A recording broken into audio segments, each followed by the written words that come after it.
ॐ अहं भक्तिपूर्वकं परमपितरं परमेश्वरं च मातरम् आदिशक्तिं च प्रणमामि।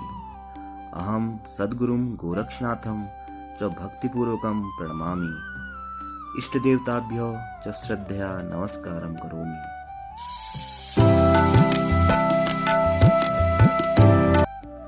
आप सभी को मेरा प्रणाम।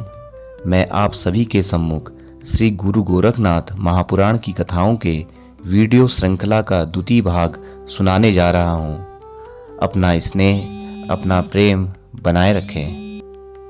भगवान दत्तात्रेय जी मच्छिंद्र नाथ जी के पास गए और पूछा, बेटा तुम यहाँ किस उद्देश्य से तपस्या कर रहे हो? इस पर मच्छिंद्र नाथ जी अपनी दोनों आंखें खोलते हैं और प्रणाम करते हैं और बोलते हैं, प्रभु मुझे यहाँ तप करते हुए 12 वर्ष बीत गए हैं और मुझे यहाँ एकांत में कोई भी मनुष्य नज़र नहीं आता है। आज अचानक आप ये क्यों पूछ रहे हैं? पहले आप ही बताइए कि आप कौन हैं। तब दत्तात्रेय जी मुस्कुरा कर बोलते हैं, मैं अमी ऋषि का पुत्र हूँ और मुझे दत्तात्रेय कहकर संबोधन करते हैं। और अब बेटा आप बताओ कि आप कौन हैं। इस प्रकार प्रसन्नचित होकर मच्छिंद्र नाथ जी दत्तात्रेय भगवान के चरणों में अपना सिर झुकाते हैं और नेत्रों के आंसू बहाकर दत्तात्रेय जी के चरण धो देते हैं। फिर हाथ जोड़कर बोले, प्रभु आप तो साक्षात अंतर्यामी हैं। ब्रह्मा, विष्णु, महादेव आप तीनों का ही एक रूप हैं, परंतु इस दास को आप भूल कैसे गए? अब आप मेरे सभी दुर्गुणों को दूर करने की कृपा करें। ऐसा कहकर बार बार उनके चरणों में मस्तक रखते हुए बोलते हैं। दत्तात्रेय जी मच्छिंद्र नाथ जी से कहते हैं, बेटा अब चिंता मत करो, तुम्हारी मनोकामना पूर्ण होने का समय आ गया है। इतना कहकर दत्तात्रेय जी ने अपना हाथ मच्छिंद्र नाथ जी के सर पर रखा और कान में मंत्र फूका, जिससे मच्छिंद्र नाथ जी के अज्ञान का नाश हो गया और चारों ओर ब्रह्मा ही ब्रह्मा नजर आने लगे। तब मच्छिंद्र नाथ जी भगवान दत्तात्रेय जी से कहते हैं, मुझे अपने चारों ओर सब जगह ईश्वर ही ईश्वर नजर आ रहे हैं। तब दत्तात्रेय भगवान प्रसन्न होकर मच्छिंद्र नाथ का हाथ पकड़कर अपने साथ भगवान शिव के समीप ले जाते हैं। शिव जी ने बालक को शरण दी और उसे सर्व सिद्धि का स्वामी बनाने के लिए सर्व रिद्धि सिद्धि की पढ़ाई कार्य सौंपा। साथ ही दत्तात्रेय जी ने प्रसन्न होकर सभी विद्याओं का मंत्र उपदेश दिया। उसके बाद उसी समय नाथ संप्रदाय का निर्माण किया गया और दत्तात्रेय जी और भगवान शिव अपने अपने स्थान चले गए। साथ ही मच्छिंद्र नाथ भी तीर्थ यात्रा की ओर रवाना हो गए।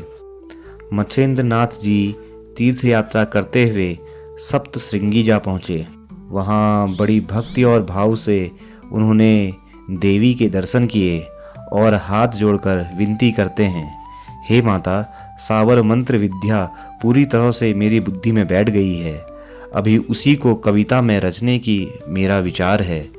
आप कृपया करके मेरा साथ दें, क्योंकि जब तक मातेश्वरी आपकी कृपा नहीं होगी तब तक मैं यह कार्य सिद्ध नहीं कर सकता हूँ। तब वे वहाँ देवी का अनुष्ठान करते हैं।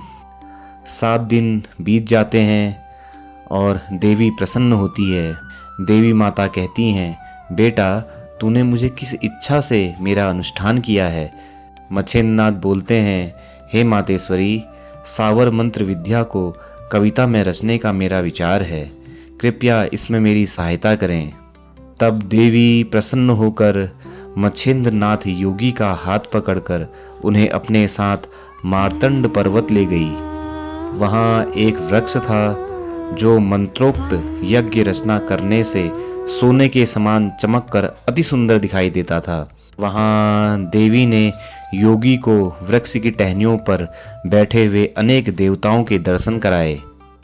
फिर देवी बोलती हैं, यहाँ से थोड़ी दूर पर ब्रह्मगिरी पर्वत के नज़दीक ही एक अंजनी पर्वत है।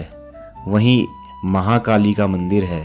पहले वहाँ जाकर देवी को नमस्कार करो। फिर दक्षिण दिशा में गंगा के पार पहुँचोगे।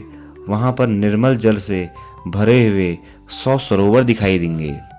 देवी बोलती हैं, तुम सभी सरोवरों में नागर बेल डालना, और जिस भी सरोवर में बेल मुरझा जाए उस सरोवर में स्नान भूलकर भी मत करना, और जिस सरोवर में बेल ना मुरझाए उसके जल से स्नान और जलपान करना। देवी बोलती हैं, उसके बाद सूर्य सहस्त्र नाम का पाठ करना, जिससे तुम्हें आगे का दिग्दर्शन प्राप्त होगा।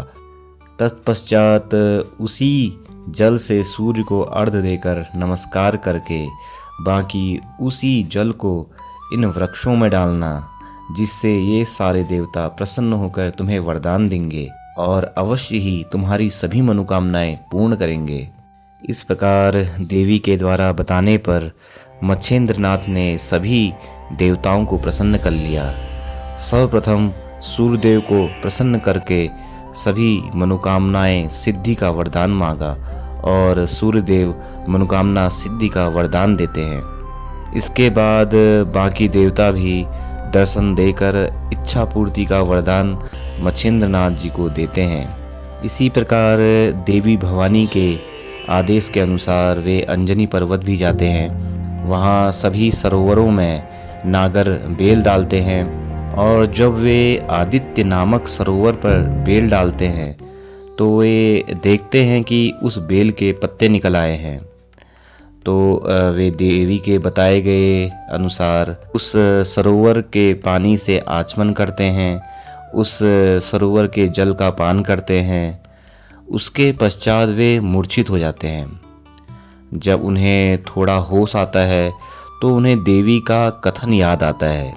वे देवी के कहे अनुसार सूर्य सहस्त्र नाम का पाठ करते हैं। तभी सूर्यदेव निकट आकर उनको शीश पर हाथ रखते हैं और योगी की मनोकामनाओं को पूर्ण करने का आशीर्वाद देते हैं।